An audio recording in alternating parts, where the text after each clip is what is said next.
RPA bots, RPA stands for Robotic Process Automation. It's typically a low-code technology that can really be used to amplify the productivity of all our public servants. Imagine every public servant being able to manage RPA bots on their own to help them do the mundane tasks, the transactional processing.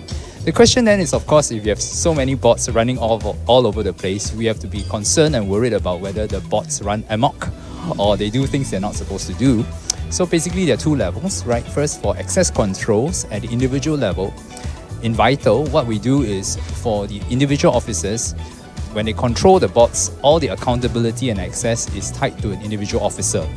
So these are RPA bots at the local level, which they can use on their own computers, and we even issue additional laptops to them for them to be able to run their processes. That's the first layer. A more important layer then will be at the enterprise level. There are technologies out there where they use orchestration methods where you can run these RPA software centrally. So in Vital, we are also investing in this technology to create an orchestration platform, and we hope to be able to open this technology once implemented to the whole of government as well, so that the rest of the government agencies can come on board and use the RPA software through Vital. And through that, we have a centralized control. We ensure that the audit and governance are put in place and all the IT security elements are put in place. So that way, at the whole of government, Vital can play that central role as a central agency to amplify and allow more public servants to get access to this very useful technology going forward. Thank you.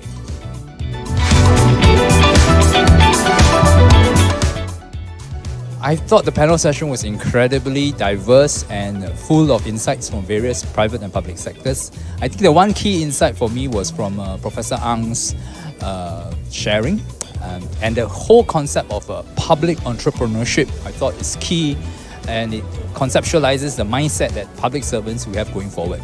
As Prof Ang has reminded us, public service is about integrity, service and excellence.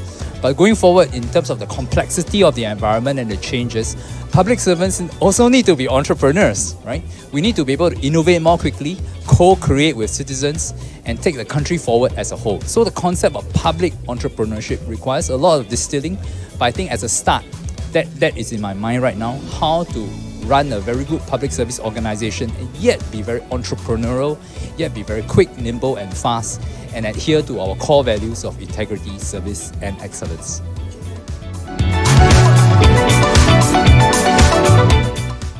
Excellent. I think FOI is an extremely good event.